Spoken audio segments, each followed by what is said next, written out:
Today on this episode of the People You Should Know podcast. So I was competing, training, and assisting people that were they traveled across the world competing, as well as our Olympic coach for a while, and then a 4-star gold medalist. So I was traveling the country and the world, not necessarily competing. I like to be in the background helping and educating people, but with the horses. So I did a lot of that kind of stuff. And then in 2016, I don't know exactly the date, I got a phone call from my parents. My brother had just graduated college and had committed suicide.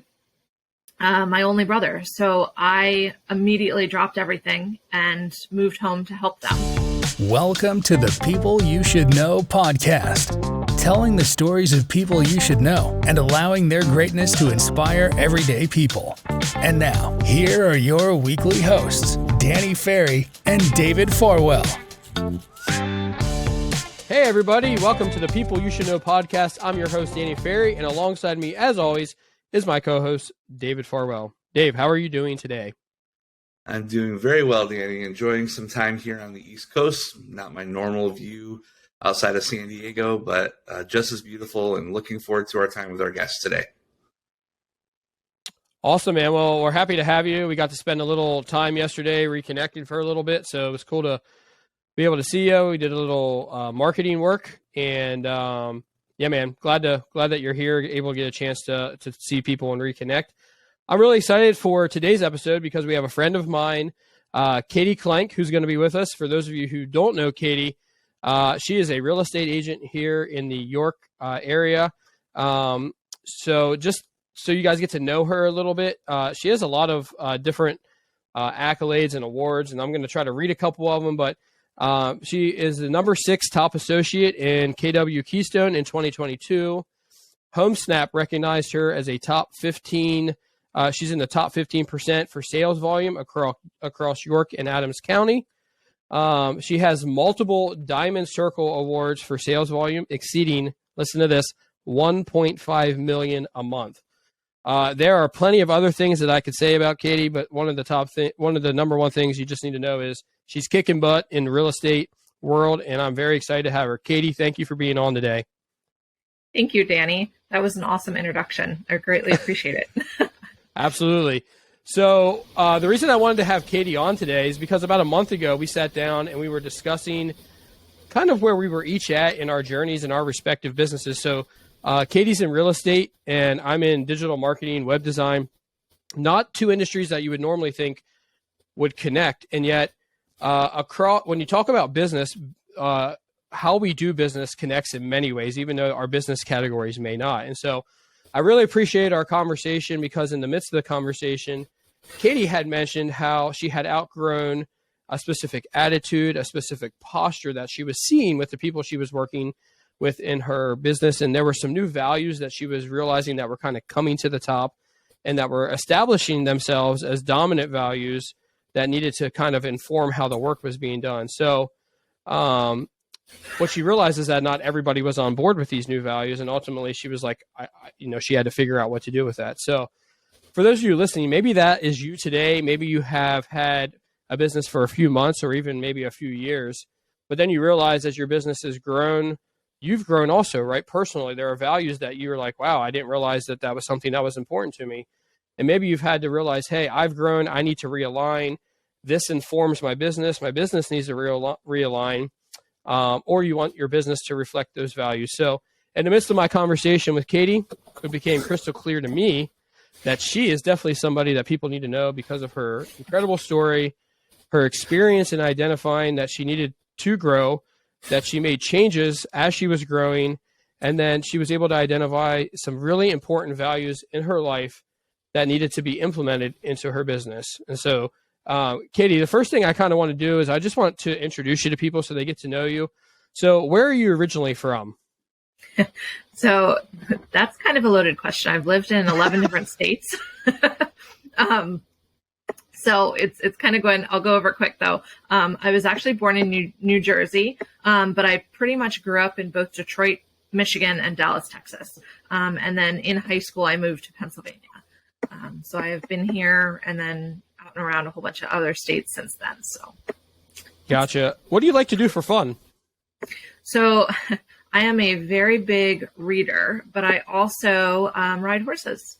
I think we'll talk about that soon. Yeah. So you have to tell me, what's the last book that you read? What's your favorite genre? Like when you're reading, what are the things that you're consuming? So I read a lot, but I read a lot of fantasy. Fantasy fiction is mostly what it is, where I can jump into different stories. One of my favorite authors is Tamora Pierce. She is phenomenal for every age group. I think at one point I recommended it to you for your kids too, Danny. So that's my favorite personal side of stuff. On the business side of stuff, any business book you can think of, I've picked up and read. I do love, some of my favorites are Profit First, Atomic Habits, and The 12-Week Year. Those are some really good ones. Yeah. So you and I have, reveled over Profit First. I would recommend it to anybody who, I don't even care if you feel like you're doing well financially. Pick it up and read it. You might learn something from it that helps you to truly profit first. Katie, do you follow any sports? Do you have any favorite sports teams that you follow? So it's a weird question, but not a weird question, a weird question for me. So I don't watch much TV. I am not a TV person. I do not have a TV in my house. With that being said, I do follow, my boyfriend is a professional paintballer. So I do follow that. And then of course the horses. And so currently you're in Florida right now because he's in a tournament. Is that correct? Yeah. So they have their Champions Cup this weekend, which is their final for the year. And they're slotted, I think they're in the top 10. So they're slotted to hopefully make it to the finals and get top 3. That's what we're hoping for. So we'll how are you as a fan, right? He's playing, you're watching him, because we've actually talked about this in our last episode with Kyle Van Houston. Dave has experienced my family watching the Philadelphia Eagles and the craziness that occurs. Like, I become a completely different person. It's like the Incredible Hulk. So how are you when you're watching him play paintball kind of on the sidelines? Are you just kind of sitting there hoping they do well, or are you kind of like real intense getting into it? I am very much intense watching everything. I don't get super loud. Everybody around me. So paintball as a sport is really loud anyway. Yep. So the tents and everything get really loud, but I tend to just be super intent on watching what all of the guys are doing on the field, and just trying to keep track of where everybody is at one time. Have you ever been shot by paintball? I have. Yes, I have. Yeah, I have too. I was just wondering because I actually really enjoy playing paintball. I played for my brother-in-law's. That was his like bachelor party. We all went and played like his friends and his family, and then he married my sister-in-law, so all of us went, and it was awesome. So it's a lot of fun. Of the pain you've experienced in your life, where would you rank a paintball hitting you at? Honestly, it wasn't that bad. Yeah, I didn't think so either. with that being said, though, so I learned something is that the fact that at the level that he plays at, it's a different calibration of the guns. Oh, they yeah. hit harder when he hits, but like the ones that I received, like it gave me a slight bruise and that was it. Right. So like on the caliber of everything, I wouldn't count it super high. I always tell people this story when my cousin played semi-pro, and they took me out in the field. I had never played before in my life. And I was, just hiding, hunkered behind a barrier. And I don't know how a paintball got around this thing and hit me, but it hit me square in the back. And I literally dropped my gun, and I felt like I had, got shot. And later on, on the way back, he then informs me that, they mess with their air compression and the flow rate, and so the paintballs fly faster. And I was like, thanks for telling me now. Yep. Yeah, it was pretty funny because the first time I had it, he gave me one of his guns to play with. And I'm carrying it on the field, and all of a sudden it starts going off because they've got the hairpin triggers. And I was like, I promise I didn't touch it. I'm like, I'm sorry. But, yeah, so it's a pretty cool sport. It's an up and coming sport. Not well, many people I'll either know have about. to say that I'm a wimp, or I'll have to tell you both that I played with a couple of guys that after the like the field master had made sure everyone's guns were calibrated, they went behind a barricade, recalibrated their guns much higher than the rest of the field. And I made this move. This is when I was a little bit younger. I still have 4 scars to prove that paintballs can really hurt. I was wearing shorts because it was low calibration. I didn't really care. But that boy lit my leg up from ankle to mid-thigh. And man, did that hurt. So I will say so I'm staying in the house right now with them, and they have welts and bruises and scars and I've seen them. Like, I know they hurt. I just don't want to play at that level. So, well, I'm going to assume that paintball is not going to be the answer to this next question, Katie. But tell us a little bit about your family origin. What did your parents do? And yeah, we'll just start there. What did your parents do as you were growing up? Yeah, so my parents actually are both college grads. They graduated with education degrees.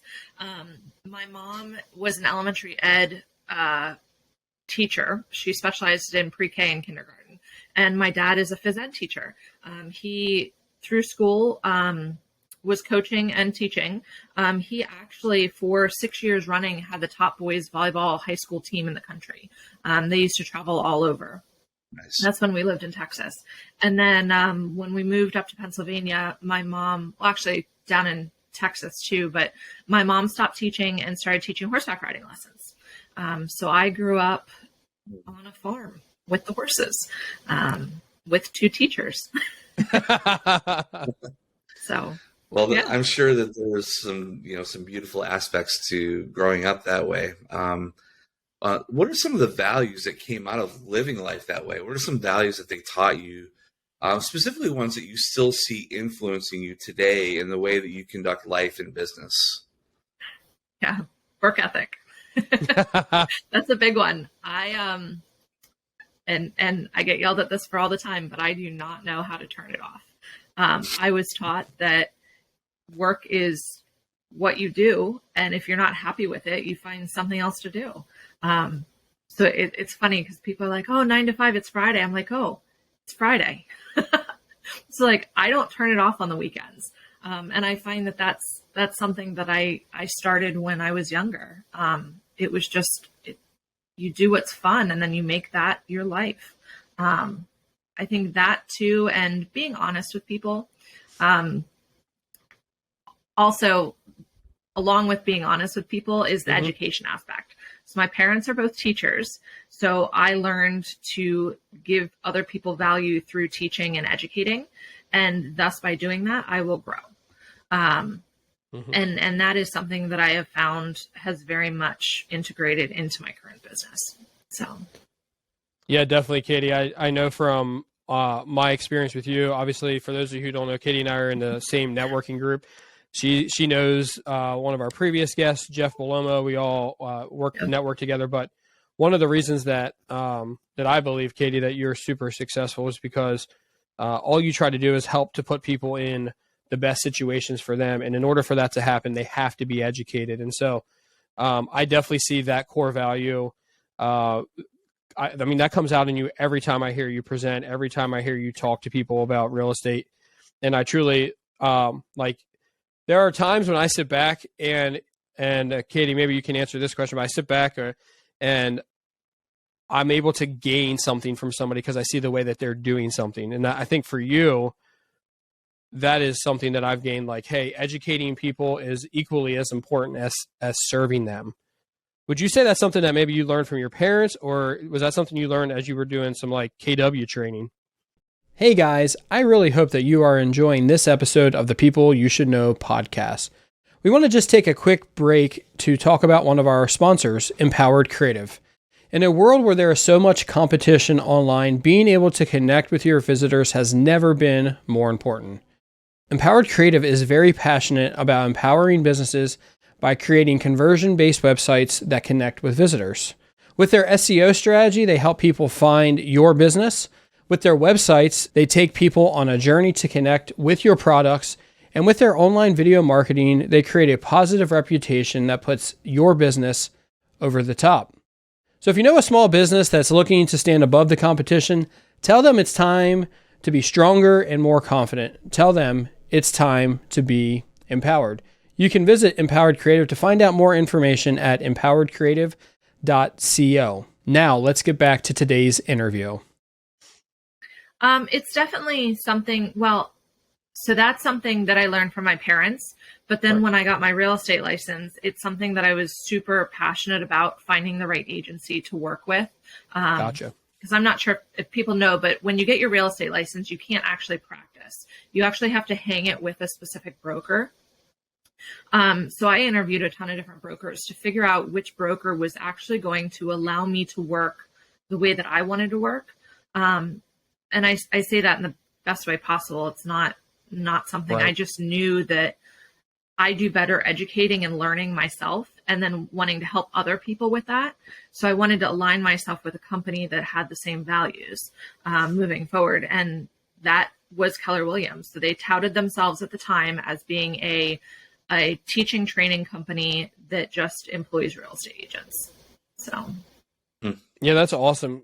Katie, I want to ask you, so I obviously know your story, but I would love for you to just tell like everybody how you found your way into real estate. Yeah, it's somewhere where I never, ever expected to be. I graduated Gettysburg College with an English degree and a business minor, and actually jumped right into the horse world. So I was competing, training, and assisting people that were they traveled across the world competing, as well as our Olympic coach for a while, and then a 4-star gold medalist. So I was traveling the country and the world, not necessarily competing. I like to be in the background helping and educating people, but with the horses. So I did a lot of that kind of stuff. And then in 2016, I don't know exactly the date, I got a phone call from my parents. My brother had just graduated college and had committed suicide. My only brother. So I immediately dropped everything and moved home to help them. So I pretty much say I put my life on hold to hold the family together. At the time, my grandmother was also living with us, and she was starting to go through Alzheimer's. So that was starting. So she didn't understand what had happened, and she thought it was a big joke. So I had to make sure that my parents were okay, and all of that. So I had found a local job working for Kinsley Construction, who's a big company around. So I was specifically working for Kinsley himself, training his imported horses and fox hunting them. And I was just tired. I was tired of being the one that everybody leaned on and filling everybody else's cup and not having anything left over for me. That was at work. That was at home. That was anywhere I went. It was just time to make a change. My body hurt. My mind hurt. I was done. And somebody happened to drive by and say, I knew who he was. He was driving by and he said, "You have a really good personality. You should go into real estate." And I sat back and I thought about it for a little bit. And I went and I took the classes. And the real estate exam in Pennsylvania has a 78% failure rating. So I went and I scheduled 2 times to take the test because majority of people fail it the first time. Mm-hmm. So I went in just trying to figure everything out and came out with a 94. So awesome. I said at that point, I was like, okay, I think that this is where I need to be.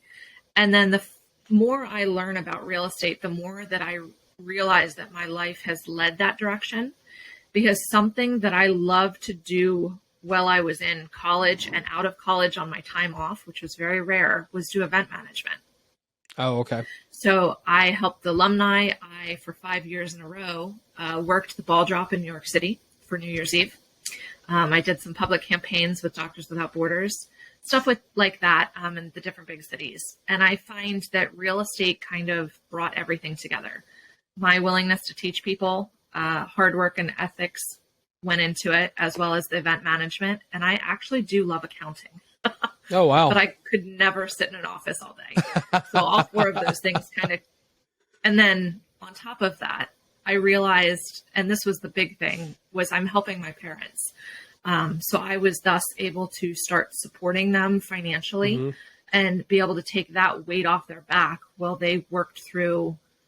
For those of you that have ever lost somebody, you know that there is a big fog that you go into, and you never know how quickly you're going to come out of that. So I was able to help my parents negotiate that and take one thing off their plate, which was the financials. So it wasn't until last year that I finally felt that I was comfortable enough to actually purchase my own house and move forward with my life. So that's kind of where I am. That is, man, that's a lot. Like, in all honesty, I wanted to ask you, I have a couple questions, if you're cool with a couple follow-up questions. Go for it. How hard was the transition for you going from horseback to real estate, or, or training, because that was your passion. That's the thing you love. So how hard was that transition for you? That it has been and is continuously being a very hard transition. Yeah. So not just mentally, but also physically. Everybody says real estate is a super active job. And I learned very quickly that it is not. I had to buy a brand new car in February. I already have 23,000 miles on it, if that tells you goodness. how much I am in my car. So that was very hard. I put on a lot of weight because I didn't know how to eat. Because at that point I could eat anything I wanted to, and I'd burn it all off because I was riding. And so that was a transition. So I am still working on that. And then mentally, riding is my escape. But something that I had to deal with was every time so backing up, I've never had my own horse before. I've always been handed a horse or been told to ride somebody else's horses, which is fine. But it's gotten to the point now where I no longer want to do it for everybody else. And I struggled very much over the last, I'd say 3 years, because every time that I would want to ride, it was an escape for me to just kind of go and enjoy what I wanted to do. But yet it was given an expectation by whoever's horse it was that I was riding that I would be training it. Right. So that got very tiresome. So I cold turkeyed it for about a year. And I will be honest, it was a very tough year mentally. You don't realize when you play sports how much it's a mental outlet for you. Yeah. And that's something that I'm still working with, and still trying to figure out the work-life balance. Yeah. So that's something that I'm still struggling with. I lost most of the weight, so I'm figuring out the how to eat and what exercise I do need without riding. But I'm to the point now where I'm ready to start doing it again. Now it's just come down to financials, making sure that I have financial backing to be able to support something like that. Because it's not cheap. Yeah. I wanted to ask, is there any, so I know they're completely different, but are there things that you've been able to take from your experience training horses, riding them, that you've been able to apply to real estate, or vice versa? Are there similarities there that you've been able to kind of transfer to a different business category? Yeah. So something that I was taught without being taught in the equine world is how to deal with people. You have all levels of people, and you have to, so in the position I was in, I was a riding groom. So you have to work with everybody, and you can't make anybody angry. But at the same time, you have to have done what needs to be done. So I have taken that into the real estate world, and they always say it's cutthroat. Mm-hmm. Well, for me, real estate and dealing with the people in real estate has been easier than dealing with the horse industry people. Not only do I still have to deal with people that have money and funds, but I have to deal with real estate agents as well as say your first time home buyers that know nothing.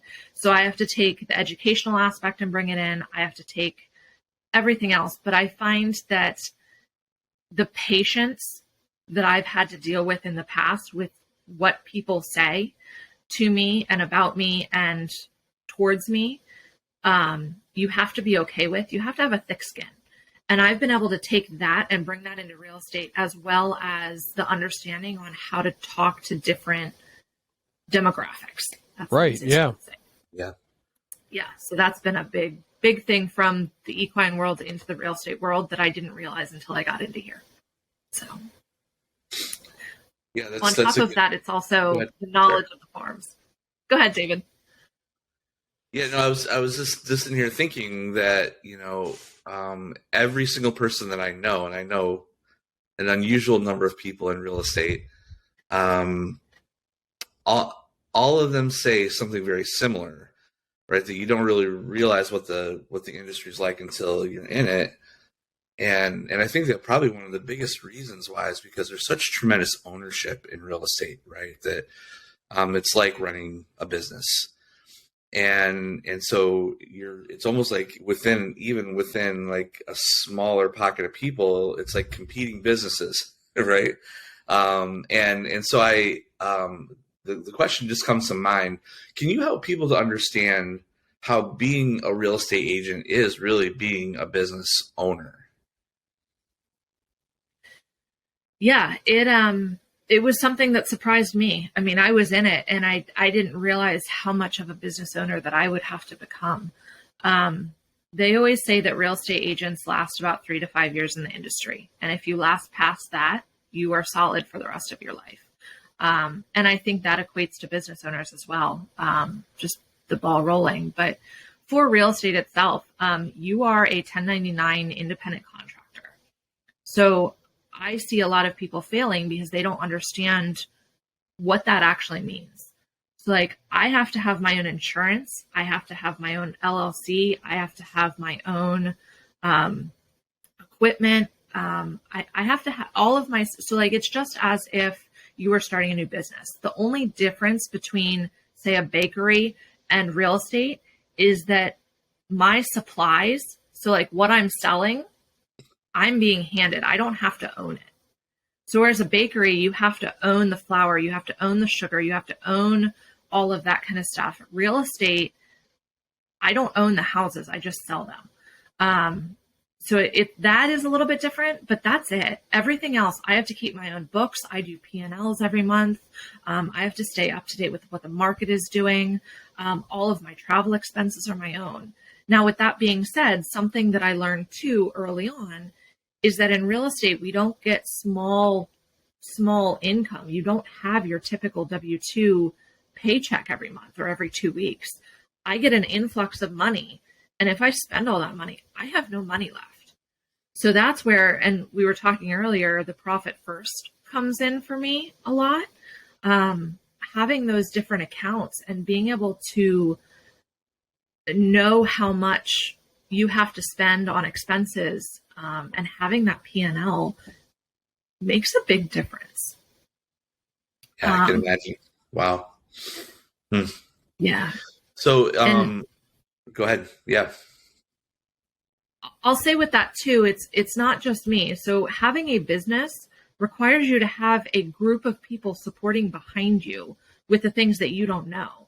It's like financial advisor, a wealth builder, a CPA, an attorney, all of those people. And I mean, there are more, a marketing person, a printer, all of those things equate to it as well. So the networking plays a big part. Sorry, Katie, I wanted to ask you, so obviously we talked a little bit about this. You're with Keller Williams. That's your brokerage. And so I wanted to ask you this because I laugh about this. I'm a sports fan, right? And one of my favorite times of football or basketball is during free agency. And so you'll see like, oh, this guy, he's no longer obligated to his contract. He goes and signs.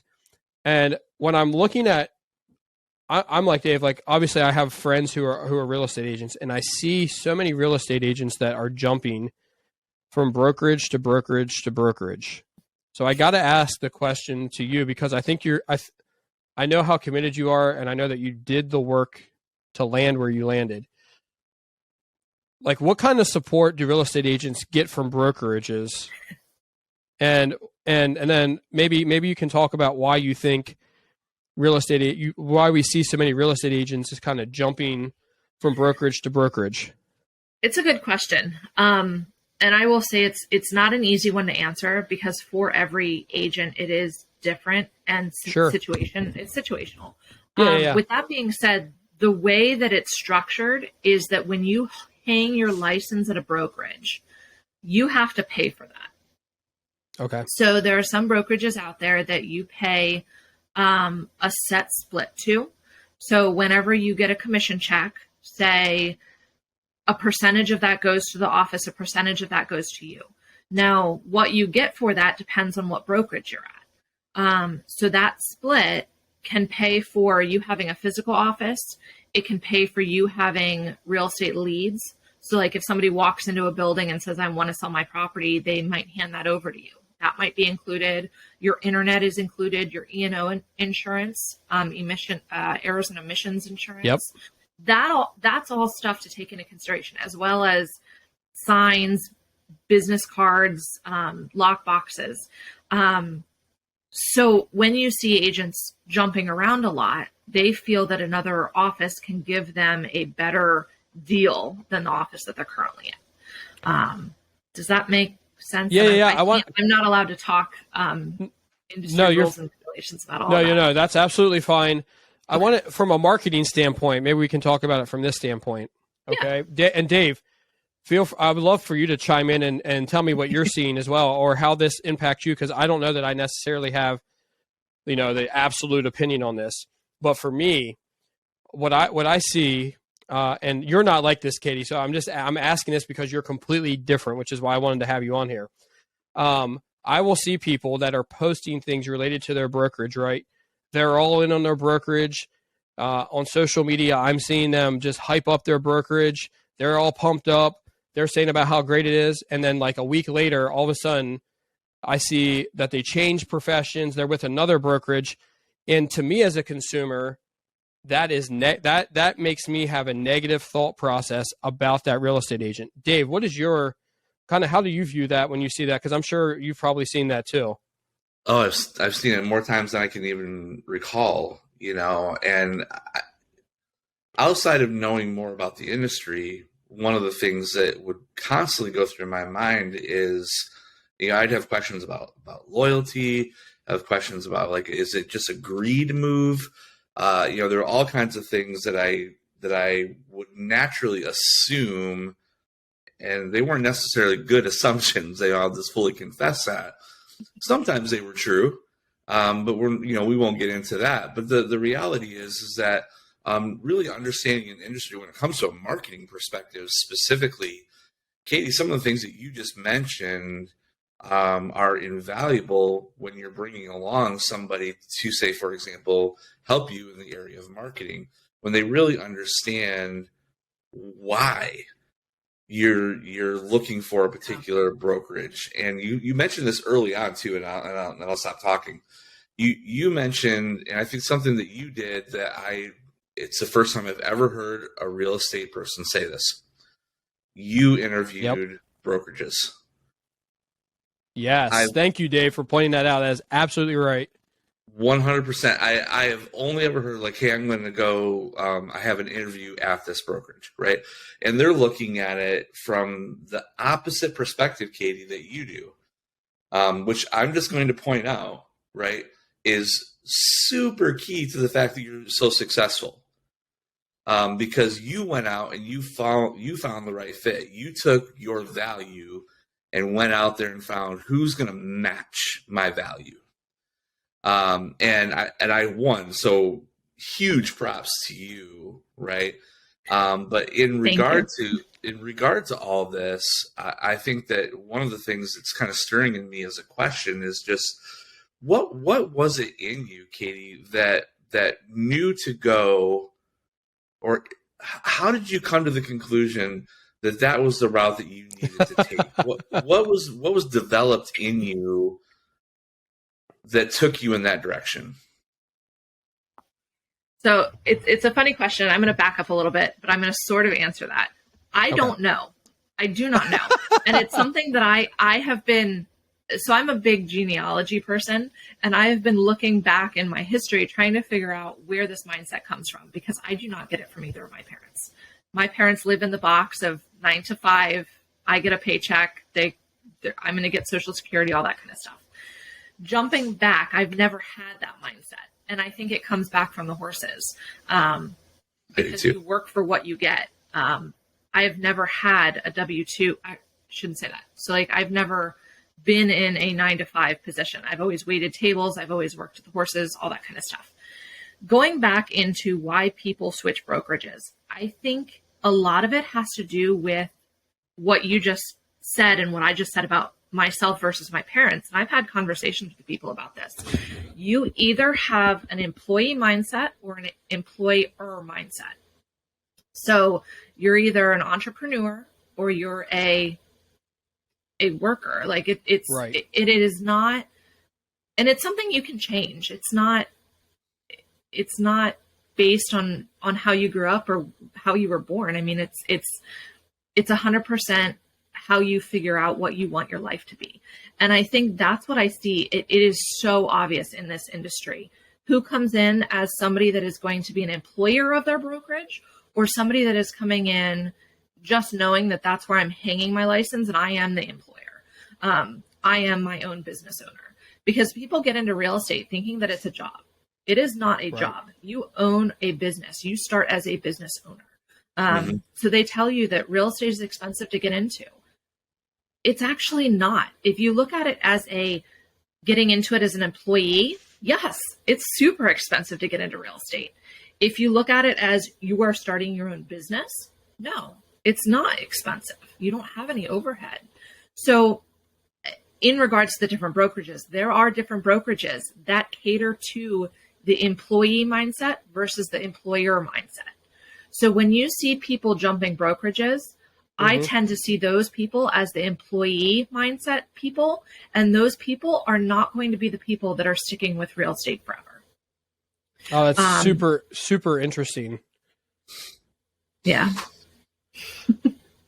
Yeah. So I'm going to get on a soapbox here for just a moment. So, Katie, Dave, so I graduated in 2004, dating myself here a little bit, and that's okay. When I came out of high school, and maybe you guys remember this, like you just, it was like you were trying to find a job, but there weren't a lot of good jobs out there. You were, you know what I mean? Like it was hard to find a job when I came out of high school. And we're currently living in a time when I think opportunity is greater than it's ever been to do whatever you want to do. And part of that means that rather than, and it's really weird, I don't know if people just haven't identified that yet, if they're not paying attention, but a lot of businesses right now want people to work with them. And if you're out there and you're trying to figure out what you want to do in your life, whether that's real estate or anything else, you need to realize that you're the one with power, and you're the person who you need to go interview them and say, why should I want to work with you? How do your values align? Yeah. And that's exactly what you did with Keller Williams. So, right, every real estate brokerage wants real estate agents, right? They want you to sell houses.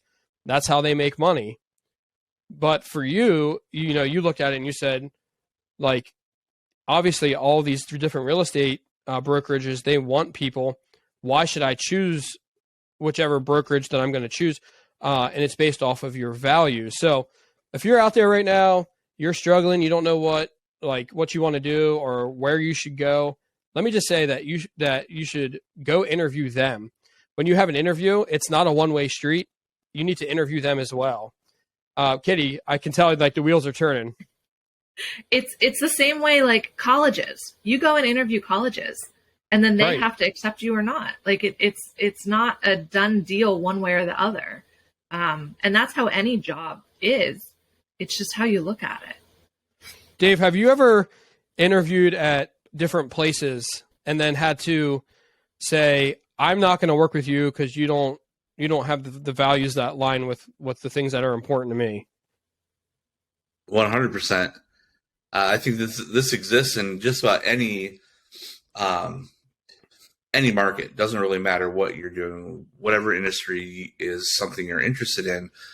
Having this mindset that Katie's talking about is invaluable to set yourself apart and to really protect yourself, to make sure that you're putting yourself in a position that's most opportune for success, right? If we go in looking like who's willing to take me, right, we're gonna make a poor decision. And I remember the company that I'm doing marketing for now. I don't work for them. And that was a huge decision that I had to make was, am I going to be a part of this company or are they going to be a client of mine? And that was a huge difference in how I set it up because I was looking toward the future. What life do I want? How do I want my life to be situated? And it really saved me from making a decision that would have been an easy decision just to become an employee. But to go through the greater process of setting myself up correctly to be the employer was so valuable. And now even several months later, it hasn't even been a year that I've been working alongside of this particular company, but I'm realizing, boy, this is going to continue to pay dividends years and years into the future. And I'm so glad that I made that decision. I'm really looking at the three of us. I'm like, it's like three peas in a pod here. The ways in which we have situated our lives and what we're doing. There's something that each of us have stumbled on that has brought us into a greater level of not just success, but also liberty, freedom in the life that we live. And that is just super, super huge. So, Katie, I am dying of curiosity. Okay. Because, whether it's because you stumbled on it, I mean, you're like researching your genealogy, which is brilliant. Like, where did this come from? I just love that so much. My grandma, who was like just massively important in my life, passed away during COVID. But one of the things that we realized is she didn't pass away from COVID; she just passed away during COVID.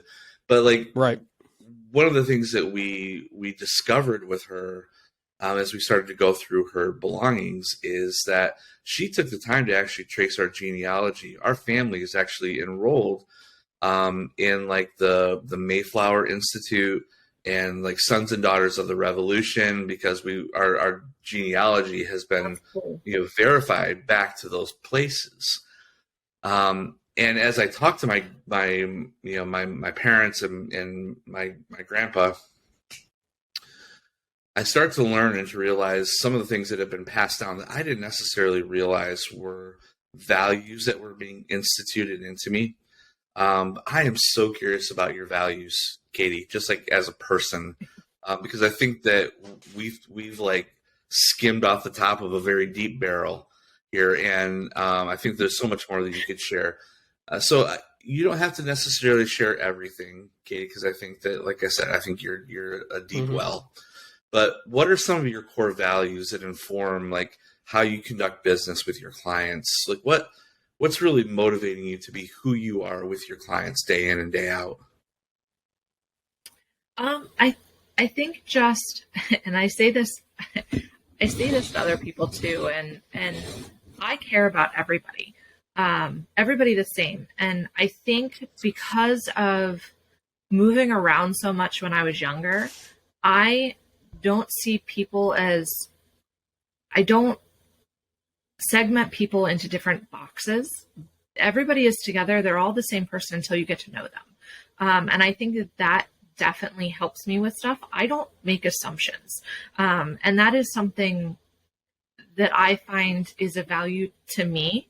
And it is, people are who they are. They can choose to be whoever they want to be. I'm not going to change who I am for you. because honestly, it's not worth giving up who I am for somebody that I don't know. And that is something that is pretty big for me. And that is something that the horse industry taught me. It was not an easy lesson. I'll just say that. And then I think also my experiences have lent me to understand a little bit more about people and be a little bit more, I can't think of the word right now, but open to not just, again, making assumptions as to what they have dealt with in their lives. Because you just don't know. You don't know somebody until you know them. So that's something that's big. And then also the education factor. I would rather give you the information to make an educated decision on your own, tell me what that decision is, than for me to make it for you and just tell you that that's the best decision. So those, it's honesty, integrity. It's those basic foundations that people just, they forget. Well, okay, so I'm gonna dig a little bit deeper because you're saying things that most people don't say, Katie. You're like, oh, it's so simple. It's, and I'm telling you, I promise you. I mean, I'm a huge networker. Something that I've watched Danny really develop in tremendously over the years, but it's just been something I've just naturally done. And you know what? It's probably because of how much I moved and traveled as a kid. It really just developed something different in me when it comes to how I see people and I see the value of people. But you kind of just like blew through this education piece, and you said something that is the exact opposite of all American education. You said, I would rather teach people, I'm summarizing what you said, okay? But you essentially said, I'd rather teach people how to think than what to think. I'd rather give them the information and let them make the decision than tell them what decision to make. Talk a little bit more about that, if you would, because that is a huge paradigm shift, and it really does change how people do business as a whole. So just give us some more thoughts on that idea. I think this comes from all of my experiences through life so far, and it's funny because I'm excited to see what the future brings for me, but I'm also, I look back and I don't regret the past. I don't regret any of it. I have always had a coach along the ways to go in my background, via my dad, via somebody else with the horses, wherever I am that coach. And I have found that no matter what that person says to me, they could tell me over and over and over I'm doing the wrong thing. But until I'm actually doing it and realizing that it's wrong, do I understand why I need to move forward with it and what they're telling me is actually the right thing. So I have come to the conclusion that people need to make their own mistakes. And if I make the mistakes for them, they're never going to understand what happened. I honestly can't tell you where that came from. And again, I think I lend a lot of it to the horse world because it truly is a very different world.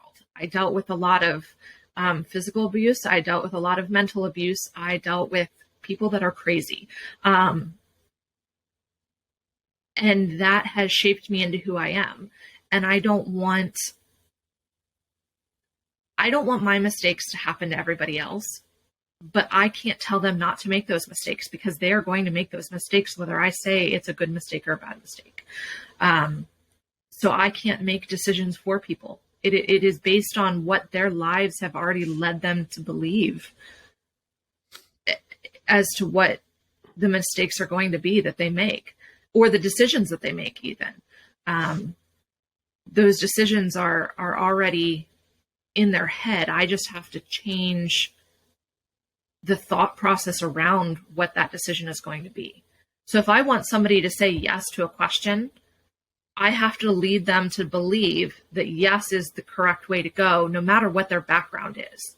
Right. Getting into a little bit of the philosophical approach. I understand now. If at all that I don't know if I answered your question there at all. or if that made sense. I don't even know if that made sense, but yeah. And you know, that's the beauty of an open-ended question, right? Like I don't need you to answer a certain way. I just knew there was more that our listeners could learn, and that even Danny and I can learn from you. That's one of the things that we love about this podcast is even if no one else is growing, we are. And that's, you know, and that's good enough. But we do know also, I have conversations quite regularly with people who catch a podcast episode here or there and think, man, my eyes were open to a new way of thinking about marketing or networking or even just working with people, as you're sharing here with us today, Katie, which is just so brilliant. So I didn't need you to answer a certain way, but go ahead, say more. I can see the wheels turning.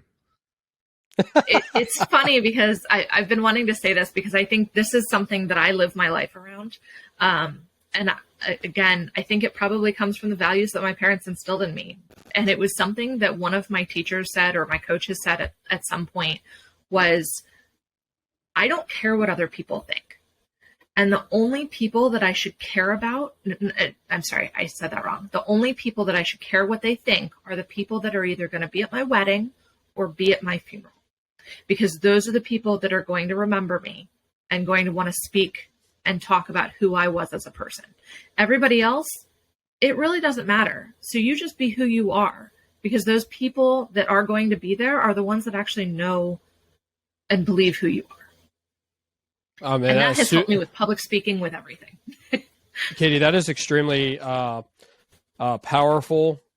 I think on one of our previous episodes, one of the co-founders of Axe Token, Sammy Chon, actually had said something right along there about, he actually was talking about the percentage of people that will come to your funeral on a sunny day, and then if it just rains a little bit, how many people won't show up, and to really think about who you're trying to please, you know, because a little bit of rain is the difference between, like, you meant so little to people, and it's a sad state of relationships in the world, honestly, but it's very true. So, like, it's true.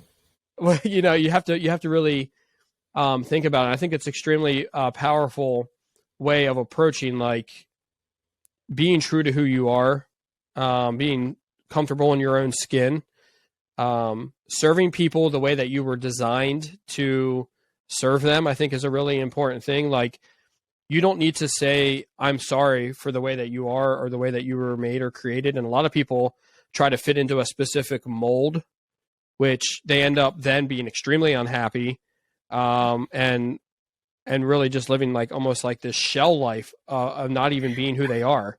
So it's funny. I'm going to jump in real quick. It's funny that you say that. And the first thing that came to my mind when you were talking about that was me with food, because I have learned, so I'm allergic to chicken and turkey.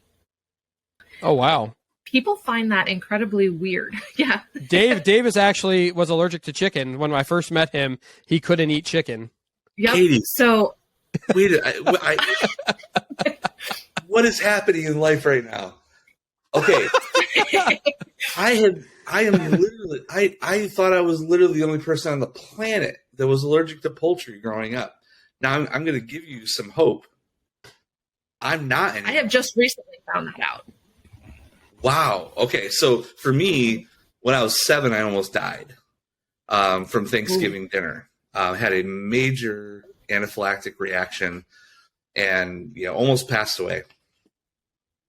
But just 5-6 years ago, I'm losing count now. I was all of a sudden out of nowhere was no longer allergic to poultry, and I literally eat chicken like it's my job now. I just absolutely love it so much. There's all these foods I never had as a kid, like fried chicken or chicken wings or Chick-fil-A. I mean, like none of it. And so it's all like I'm like a kid in a candy store with it. So you're on the other side of the journey. You're just realizing you're allergic. But I'm just so excited to meet somebody else that understands what a weird allergy that is. Keep going with your story. Sorry. Well, and that's kind of what I'm getting to here, because everybody judge it. So I have found that I've cut out turkey and chicken, and I don't eat red meat very much. So very rarely will I eat it. So I'm pretty much seafood and tofu. so pescatarian. And it amazes me. I feel phenomenal. I feel great. But I get so much social pressure from everybody else to eat that steak or eat that chicken because that's what the norm does. But why would I do that when I feel good eating what I am? Why does everybody else feel that I need to be like them? And that is something exactly what you were saying, Danny. And it's the same thing, Dave. It's people assume that everybody is alike. You are not like everybody else. So stop trying to be like everybody else. Oh man, this has been a great conversation. I do want to transition into some practical application if we can. Talking about no more theory. Sorry, yeah. No, I love this conversation.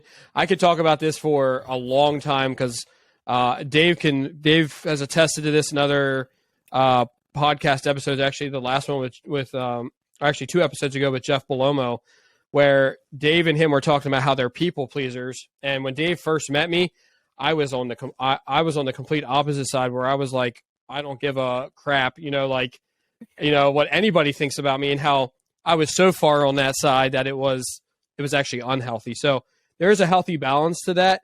And I love talking about this because I do find that a lot of people spend a lot of time being unhappy because they are trying to fit maybe what the world tells them they're supposed to be, or even a family member or something. Like, just be you. For me, it's a faith thing. God created me a certain way and he didn't make a mistake. So I'm going to go live out this life and allow whoever I am to express itself, because that's expressing the creator.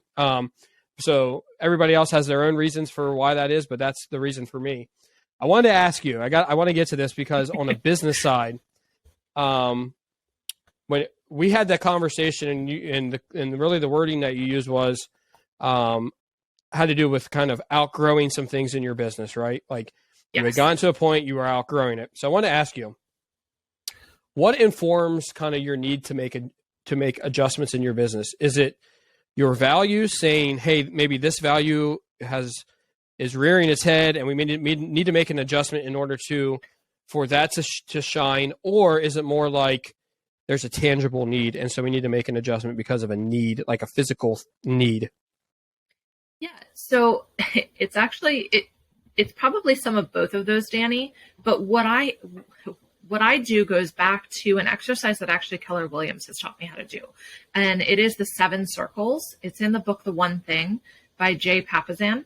I think there's another author, might be Gary and Jay. But those 7 circles, I go back and I'm going to get them wrong because I don't have them in front of me, but it is health, financial, business, work, family,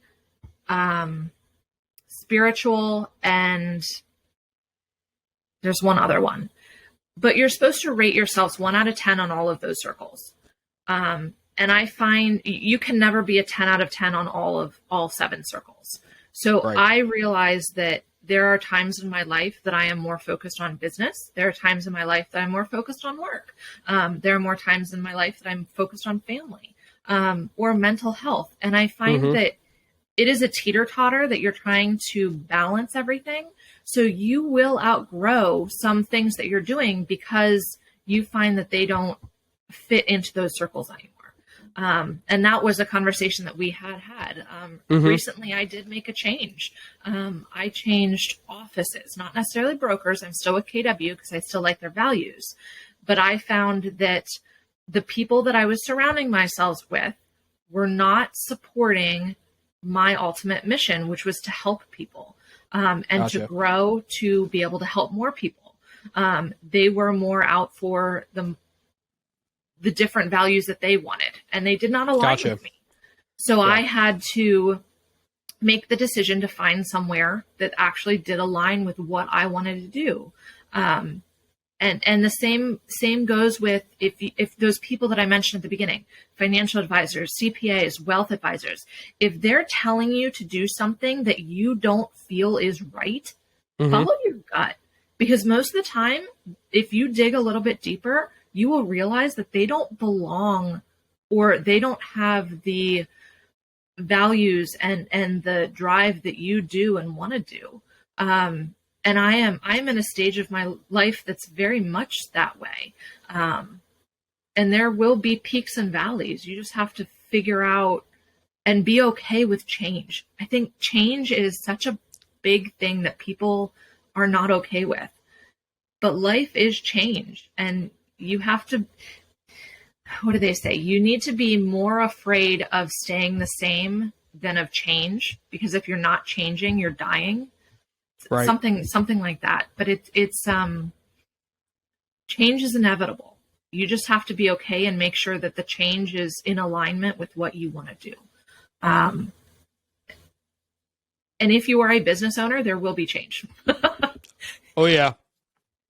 There have been many revamps on my end in my business. I know that. And I agree with you. As I look back at different points, it's been a tangible thing. And at different other points, it's like, I want my business to reflect this value more. And in order for that to happen, I need to adjust, make a change.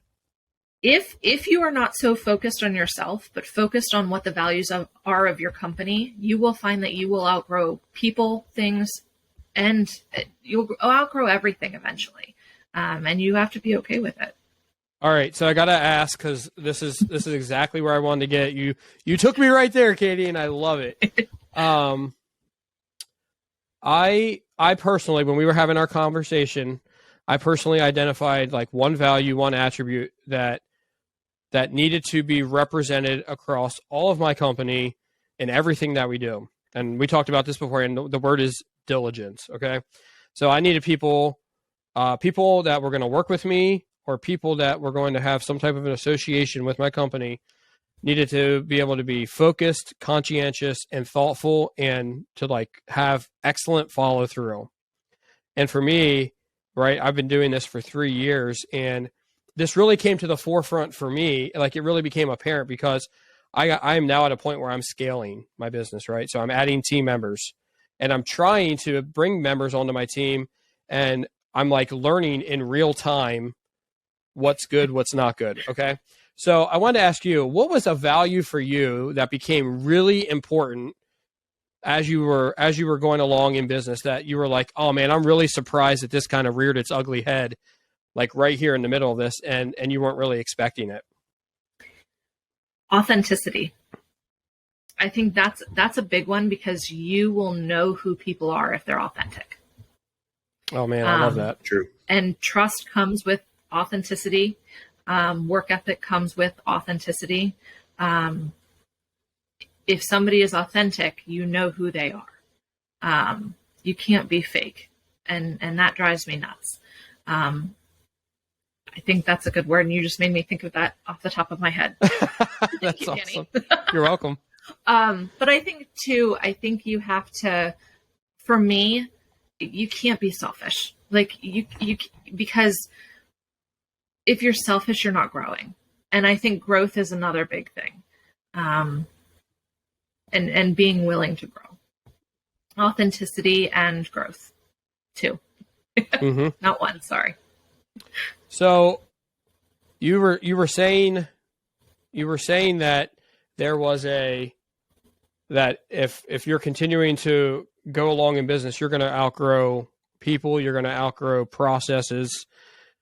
So I would love for you to just share an encouragement, right, to any business owner, because this truly applies to whatever business you're in. It doesn't matter if you're a real estate agent, if you're, if you're in auto repair mechanic, if you're an insurance salesman or whatever. But can you just, give an encouragement about how people should go about, like, either replacing an employee, because I know that it's one of the toughest things, or how to help a current employee understand that a value needs to have a greater importance, and that needs to be something that they learn and implement into how they're performing their duty. And I think I like the question. I'm going to kind of go off a little bit because I'm thinking you're asking something else than it Sure. came out at. But don't give up. Don't give up, because if you are feeling like you are down in the very bottom of the trenches right now, and you feel like you're just going to give up with everything, you need to replace a system, a model, or a person. You need a person in your life that is going to support you. And if there are people out there telling you that you can't do it, they're not out there to help you. And that was something that was very, very hard for me to learn. And for a while, I had to distance myself from my parents, because they were always supportive with it. But whenever I talked to them, it was always in a negative manner about what I was doing.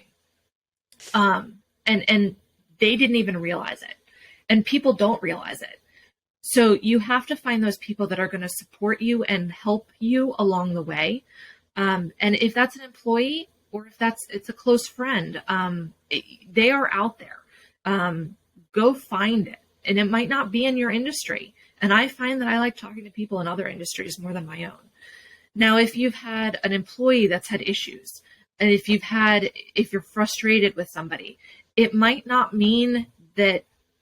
It might be a simple thing as you sitting down and actually talking to them about what your goals are, and not necessarily your personal goals, but the business goals. And that might shift their mindset into seeing a greater possibility for even themselves.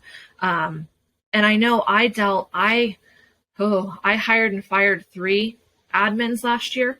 And it was a tough time. And that's when I made well, I guess it was last year into this year. I don't even know what time of the year it is. Yeah. That's when I made the decision that I need to surround myself with different people, because obviously the people that are coming into my life are not the people that are supporting me, and not going to be the people to come along my journey with me. So go ahead. I wanted to actually follow up real quick, because I used to, before I got into owning my own business, right? One of the things that bothered me so bad, I was working at a hospital, and they have these core values. I knew what the core values are. And we would have a meeting one week, and the focus would be on, hey, we really care about patient care, right? And so you would try to give that exceptional patient care. It's the reason why I got into the industry, because I wanted to be able to help people and care for people. But then 1 week later, we would get scolded in a meeting that we needed to be more focused on billing and doing all these other things, which took away from patient care. And it's one of the reasons I ultimately hated working in healthcare, because it was so bureaucratic, in my opinion, like in that way, because they want to say that these are their values, and yet all of their actions seem to point towards that that's not the truth. So I wanted to ask you, what are some of the like what importance do you put on like your actions backing up your values?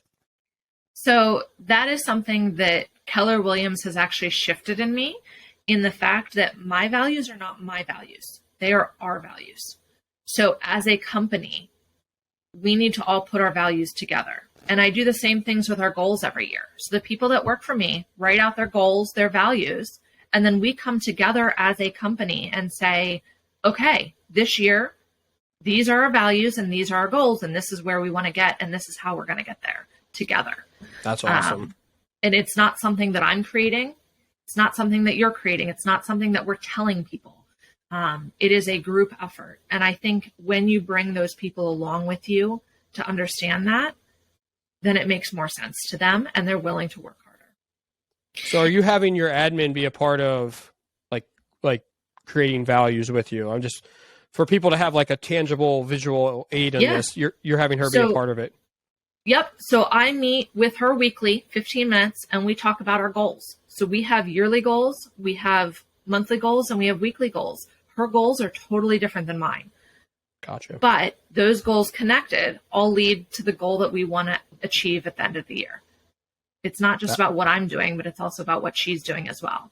And those values, I think the values are ingrained in people. And I think that's something you need to take into consideration when you're hiring. And I think Keller Williams has a great hiring process. It's a 12-point hiring process. I think you really need to dive into that person and who they are when you hire them, and do a really good 30-day, 60-day, 90-day process with them once you do hire them, because a lot of the times, if they don't fit, you will know it within those first 30, 60, 90 days. So when you're hiring somebody, don't hire somebody for a year. Think about it for you're interviewing them for 90 days. Mm-hmm. And if they don't fit in your organization within those first 30, 60, 90 days, don't hesitate to cut them loose, because they're probably not going to fit for longer. Yeah. I had a very interesting.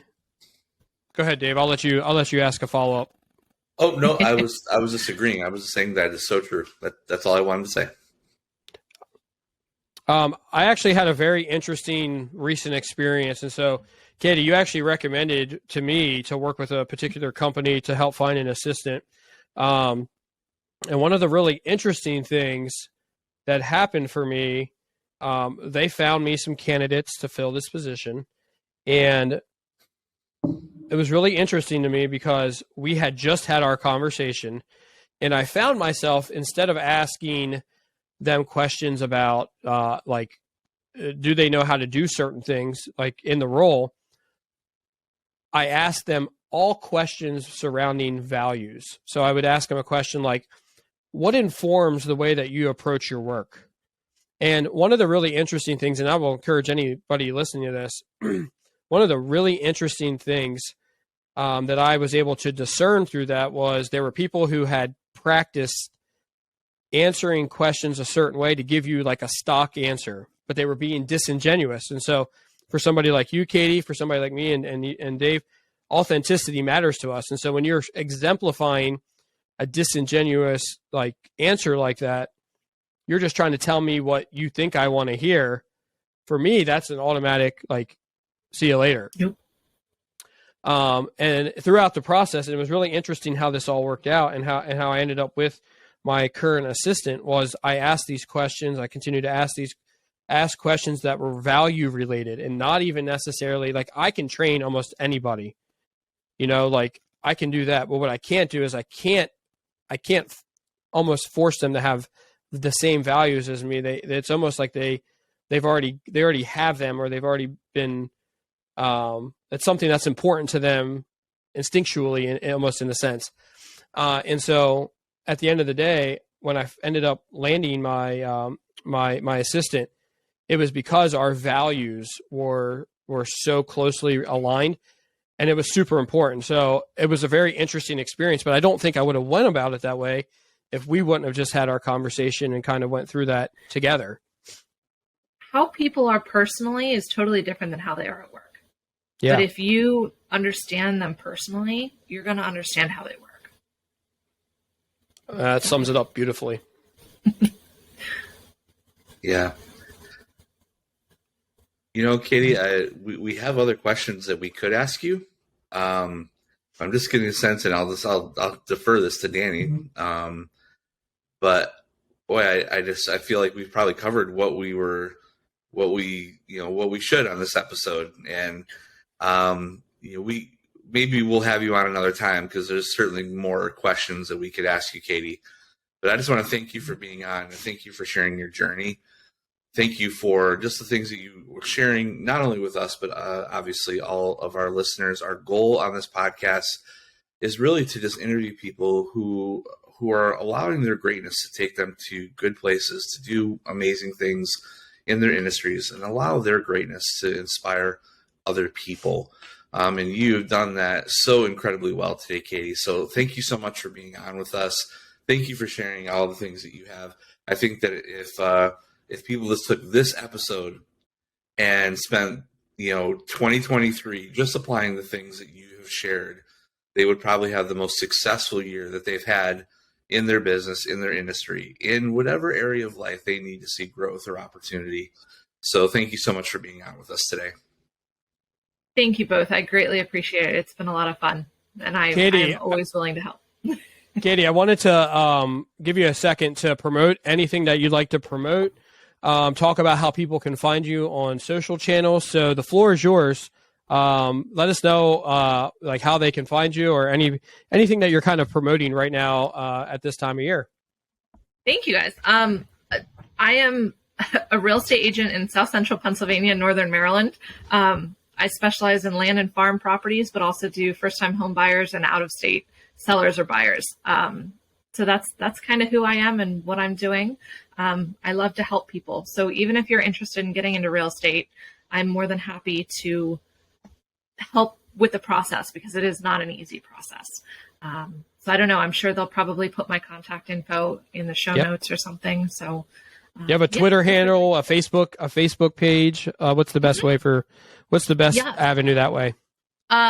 So my phone number is probably the best way to reach me. Unlike Danny, I don't like marketing, so I leverage that one out to somebody else. But she is awesome, and she will get in touch with me if somebody reaches out. I am on, TikTok, Instagram, LinkedIn, and Facebook. We'll put those in the description below. That way everyone can find you. Yeah. I'll get them all to Danny, as well as we do some YouTube stuff as well with houses. But yeah, feel free. I'm here to help, and that's the biggest thing. I try not to be like your typical real estate agents that you think of whenever you hear about real estate agents. That's not who I am, so that's not what I do. Well, Katie, thank you so much for being on the show, taking some time away from your getaway to Florida, and hope you enjoy your week down there, and that you guys just have a great time, and hopefully you guys are bringing home a paintball championship. That would be awesome. I hope so. Thank you guys so much. I greatly appreciate it. Ladies and gentlemen, Katie Klenk is definitely a person that you should know. See y'all. Thanks for joining us this week on the People You Should Know podcast. A very special thank you to today's guests for sharing their journey with us. If you have been listening to the podcast and have really been enjoying it, would you consider giving our show a 5-star rating or leaving a review? If you are on a platform that allows you to do that, leaving us a review will help other people to discover our content, and could be the difference in them making the connections they need to unlock their greatest potential. More importantly, we want to hear from our fans and would love your feedback so we know how our show is inspiring you to chase your dreams.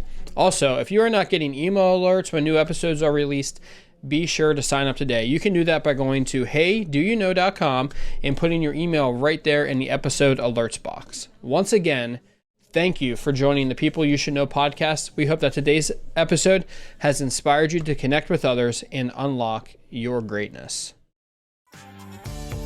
Thanks for listening to the People You Should Know podcast.